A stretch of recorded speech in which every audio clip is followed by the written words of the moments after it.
A few days after October 7th, after Hamas invaded Israel, slaughtered innocent civilians in their homes in a music festival, and around the music festival in a place where where people were hiding. There's lots of footage of people hiding in what is a kind of secure area for when rocket attacks.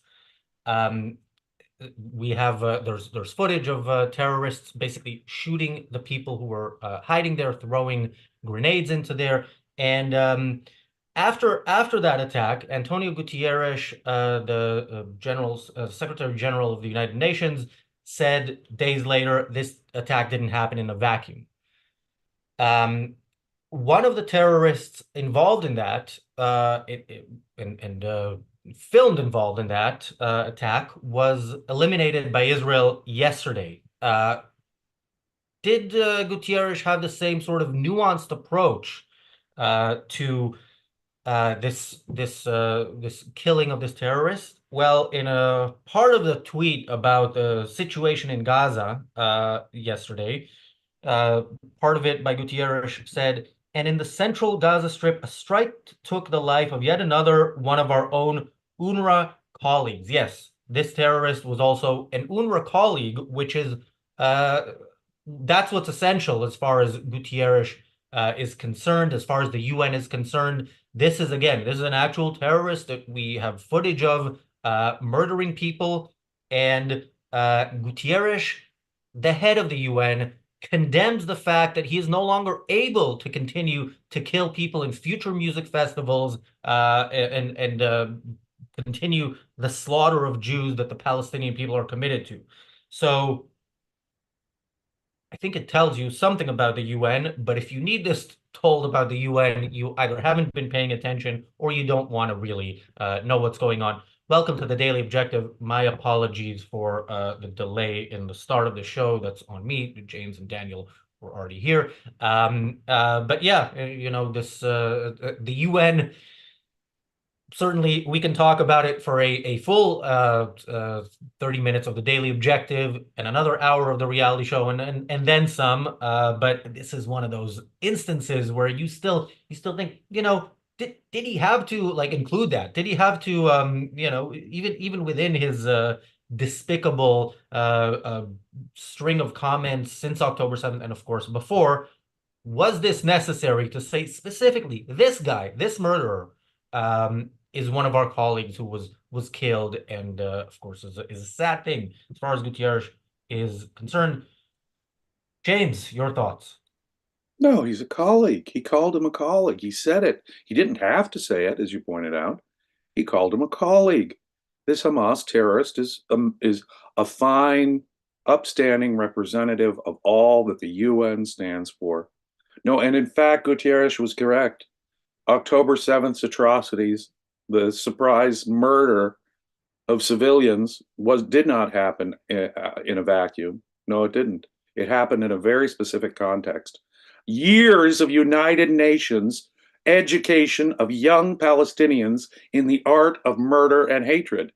No, indeed, the United Nations has had an active hand for many years now through UNRWA in supporting all that Hamas stands for ideologically, training young people in this, and actually participating in October 7th. The idea that there's any distance, any light between UNRWA and Hamas has now been put to bed permanently. Mr. Gutierrez, you are absolutely right. October 7th did not happen in a vacuum. It happened in a case where your organization was materially and ideologically supporting, even had on the payroll killers, October 7th killers. The United Nations is part of October 7th. The head of the United Nations has just given his moral sanction to October 7th by naming the terrorist of October 7th one of his colleagues. But he was one of his colleagues. In fact, this wasn't an arbitrary assertion on the part of Mr. Gutierrez. This man is actually a fine, upstanding representative, as I say, of all that the United Nations represents. And think of it, UNRWA hasn't just been educating young people in the art of hating Jews and murdering people. They've been actually materially supporting them in every way possible, feeding them, supporting them, hiding, covering up for them. It's in UNRWA facilities that you'll find terrorists. And of course, there are actually UN UNRWA employees who were Hamas operatives who were part of October 7th. It's on film. I have been saying as a matter, okay, I grant you to some degree, it was a degree of rhetoric on my part, as I've been saying now for about a year, that the United Nations, and for longer than that, actually, that the United Nations is a terrorism and dictatorship protection racket. That this actually demonstrates it as a concrete reality. There's nothing hyperbolic, there's nothing rhetorical about it at all. Employees of the United Nations are Hamas. Hamas gets support ideologically and materially. And just listen to the statement of the head of the UN right now. He's his colleague. He mourns the loss of his colleague, who is one of the perpetrators of October 7th. Now think about it. Not just a supporter vaguely in a political sense, but a man who actually killed people on October 7th is Gutierrez's buddy. He's his colleague. He mourns his passing. Gutierrez is Hamas. UN is Hamas. To the extent that any civilized nation supports UNRWA, much less supports Hamas generally, they are giving material and ideological and moral and every other kind of support, literally, to the point of employing killers. There is no light in between the United Nations officially and the worst terrorists on the planet today. They defend Hezbollah, they defend Hamas, they defend Iran, they defend the Houthis, they defend the worst enemies of civilization operating on the planet right now. Thank you, Bulmus, for the super chat. Bulmus says, at least the Israeli foreign minister seems to have had enough of the UN's BS and has been relentlessly calling them out, even in Turkey's new developments. The terrorist attack. I actually haven't been following, but yeah, I know Israel has stepped up its rhetoric with the UN, and I'm cautiously optimistic when it comes to that. I think the line the UN will take in some cases, and I think Gutierrez may have to rethink this tweet, although it's already out there. But the line typically is, look, it's a big organization, it's 13,000 people, somebody might be a terrorist and so on. Like if McDonald's and a McDonald's employee ends up, shooting up a place, you're not going to condemn McDonald's and declare it a terrorist organization, which of course is true. But if multiple, well, let's count the ways. We've got UNRWA. UNRWA, mind you, has more employees and a bigger budget. Now, the United Nations has another organization for refugees. Now, they define refugees in an altogether different way. They've got all kinds of other programs. But the UNRWA people have got more employees at the staff in Geneva, for example, and a higher budget than anything else. So you got UNRWA. That's part of it. But let's not forget the International Court of Justice, criminal justice. Let's not forget all these international bodies that are condemning Israel and getting arrest warrants at Netanyahu. No. This is not simply an employee at McDonald's. This is the president of McDonald's saying that we have whole organizations within McDonald's that are out to get you. No, it is officially McDonald's, okay? Yeah, and that's the thing. It's not one, it's multiple. This is one. Multiple. There have been multiple others, but there's also if McDonald's, as part of their employee training, and as part of their customer service, explain to the employees and to their customers why they have to murder all the Jews, and they can provide halal hamburgers along with the indoctrination, and then we'll hear that they're actually a humanitarian organization. But if that is McDonald's policy, then yes, McDonald's should be designated a terrorist organization, and that absolutely. Is UNRWA. Absolutely. This guy is not just a random UNRWA employee; he is the perfect product of UNRWA's education system. That is the goal.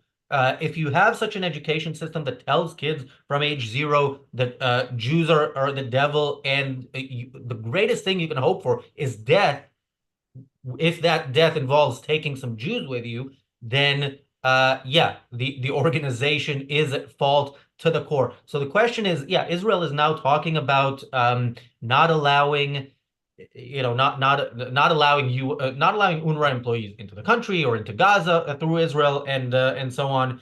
which is a good step in the right direction. I would go a bit further and say, look, if you're a member of a terrorist organization, which UNRWA should be declared a terrorist organization, then you get arrested if you land in Well, Israel. imagine if some organization not connected with the United Nations were to do what everything UNRWA did, teach kids to kill Jews and hate, martyr yourself for the hatred of civilization in Israel. Imagine the kind of educational program they've got, materially supporting them, employing members of Hamas who did this.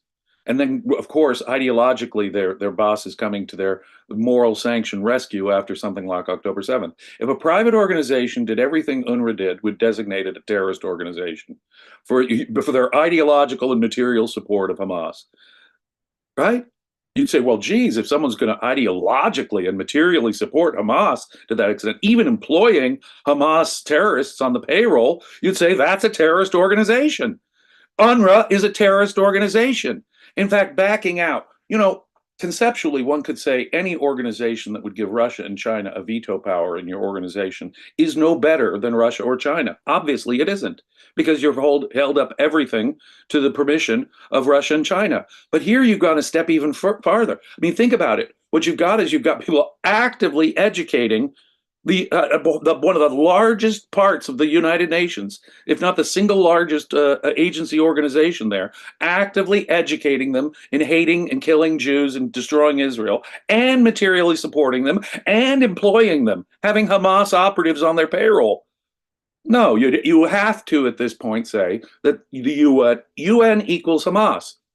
How else can we examine? How can we view this? And when you back out and look at the way they sanction Iran, Hezbollah, Syria, the government in Lebanon, the Houthis, so forth and so on, and I can go right down the list of how they sanction them morally.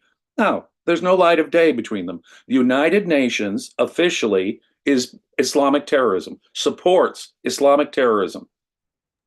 Yeah, and by the way, it's always good to brag. I think we were one of the first places to kind of point out UNRWA and talk about UNRWA extensively in late December, early January. We did Well, do a an year episode ago, wasn't it? titled "UNRWA is Hamas," and I think I'm not 100% sure about this, but I think when the teachers scandal came out, the UNRWA teachers Telegram group, this was the first channel that did a video on that. We did that with Eitan Fischberger, who exposed the whole Feels like a thing. year So, ago, Razi, when we were yeah. talking about this. And only at the start of this year were other people even noticing that. But we were on the cutting edge of that, frankly, because we were alert to it already. We could see what the UN was and how they treated Israel. We could see what UNRWA had already been doing to some extent. And there have been heroic, and we had a heroic expert on. But it's been a year now we've been talking about it. And now, look, the evidence is there plain for all to see. The United Nations, ladies and gentlemen, is actively supporting Islamic terrorism against Israel. There's no other way of looking at it. Yeah, Daniel sends me the tweet that Bulmus is referencing from Israel Katz, Israel's foreign minister. The tweet says, Erdogan is slaughtering Kurds and the world remains silent. The dictator from Ankara is bombing innocent Kurdish civilians in northern Syria, and UN Secretary General Antonio Guterres says nothing. Where is the call for a ceasefire and an urgent Security Council meeting? That's a beautiful tweet. I'm not a huge fan of Israel Katz, but this is beautiful, and a lot more of this should be done all the time. Whenever any country criticizes Israel, yeah, throw it back in their face. Israel should be, this should be Israel's PR, not here's a press conference about why there is a terrorist headquarters under a hospital, which we're not going to bomb until the world says, oh, yes, we saw that press conference. Go ahead, bomb the hospital. No, that should be the policy. Yeah. Agreed. Quickly, I want to address what Paul says. Paul says previous UK government stopped funding for UNRWA, he means, but as soon as this new one came into power, one of the first things they did was to start funding again. Yes, Labour is worse than the Conservatives when it comes to Israel, which is quite the achievement, because the Conservatives were bad. I mean, the point, I'll once again encourage people to go back and watch our early videos on UNRWA in December and January. Any country that pretended to be somewhat okay with Israel existing could not, push the lie that UNRWA is somehow a force for good. and had to do that. I think by now the conservatives probably would have funded UNRWA again. They did threaten, David Cameron threatened to recognize a Palestinian state, as a reward. This is not how he put it, but as a reward for October 7th, because there is no other way to look at it if it happens now. Maybe, and for the conservatives and left in America, I mean, Trump may be a bully and a braggart and whatever else we call him, but at least he stopped funding for UNRWA. And it was President Biden who, but long before October 7th, reactivated that support. And it was only October 7th that, again, even in America, caused America to pause in its support for UNRWA. But the governments of the world, including the United States and Great Britain, ought to be ashamed for even thinking about renewing support for UNRWA when this news came out. In the wake of October 7th, it's truly evil. It's truly evil that any civilized government, I don't care if it's the politicians in Westminster or in Washington, D.C., it is evil to even consider refunding this terrorism agent of terrorism, UNRWA. And we, the governments of the West, are funding it. Correct. Thank you, Christian, for the super chat. Christian says, our foreign minister yesterday, that's Luxembourg's foreign minister, without UNRWA, who will feed and educate the Palestinians? Israel? That's the quote. And then Christian says, hilarious and sad. Are they babies not able to feed themselves? And if so, why do they deserve a state? Yeah, good question. And by the way, it's without UNRWA, who will feed and educate the Palestinians? Palestinians would be better off if Israel was in charge of their education. Again, not that I support government education. I think it's pretty bad in Israel, although not as bad as elsewhere. But it certainly is not anywhere near what UNRWA teaches kids, which is go and die, for the cause. So yes, they're not teaching them history and math. They're not teaching them history and maths, are they? They're not, so who will feed and educate? Most places in the world, don't need the United Nations to feed them because they can either engage in their own agriculture or at least engage in trade with the agriculturally productive nations. You understand when Hamas took over Gaza, they had no interest in creating a country that could feed itself or at least engage in trade with countries that could help them feed their own population. No, within days of taking power, they started lobbing rockets into Israel, forcing Israel to start a series of blockades against Gaza. So no, you say, who would feed them? Well, A, people ought to feed themselves. No one has a duty to feed you. Secondly, if you had any kind of decent country, you'd at least have the freedom to trade with countries that could help you feed. Education. Wait a minute here. What have they been educating them in? As I say, it hasn't been in history and maths. It's been in how to kill Jews and it's such a glorious honor to martyr yourself as a child in the cause of killing Jews. No. This isn't education. This is evil propaganda. In fact, this is a good argument for other people coming in because of the way Palestinians have been not feeding and the way they have been educating their young, they have lost the right to do so for themselves. They ought to be occupied, and other people ought to be educating and feeding their children, not UNRWA, not Hamas. May I suggest Israel would do a much better job. Yeah, the more I think about this quote from from Luxembourg's foreign minister, it shows people who are pro-Israel are often accused by angry pro-Hamas people of not seeing the Palestinians as humans. And it's exactly the opposite. If you see them as humans, we talked about this yesterday, I think on the reality show. If you see them as humans, you judge them based on their choices. Their choice is to murder all the Jews. So we're going to judge them based on that and go to war with them to prevent them from achieving their goals.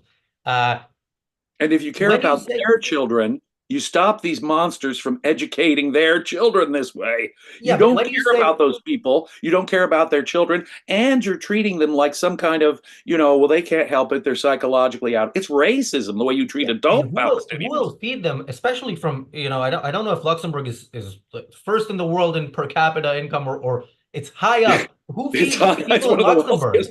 Little places in the world.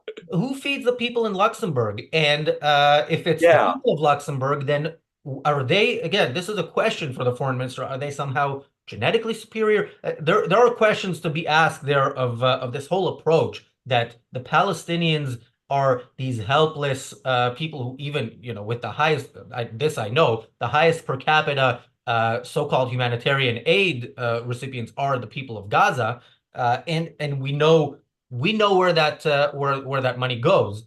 So anyway, thanks, Christian, for that quote. Um, yeah, James. Well, it's absolutely correct. I mean, and here you can hear it's Western governments. Listen to all these Western governments. What they are trying to do is try and prevent a war in their own minds from escalating. But notice how it's only, as we pointed out before, it's only when Israel does anything that there's a risk of escalation. Only. You know, how many rockets have poured in from Lebanon, Hezbollah rockets, into Israel? I mean, literally thousands and thousands and thousands. I'm not exaggerating. All of that gets ignored by Western media. All of that gets ignored. Should Nasrallah get bombed? Should Beirut ever get bombed? Even though it's a Hezbollah controlled neighborhood, it's Israel that's escalating, don't you know? Israel is the aggressor. They can get mutilated and raped and killed on October 7th, but anytime Israel does anything, Luxembourg, Norway, Spain, Belgium, Great Britain, especially our labor friends over there, the United States, especially our Hamas wing over here, what do? It's Israel's fault every time. Israel is the one who's aggressive and escalating. Now, notice those words. Whenever they lift a finger to defend themselves against constant aggression, whether it's a Hamas rocket, a Hezbollah missile, or all those drones from the Houthis, or the biggest ballistic missile attack in history coming from Iran directly on Israel. No, but it's all Israel. I wish, Israel would stop being such an aggressor. It's madness. It's madness.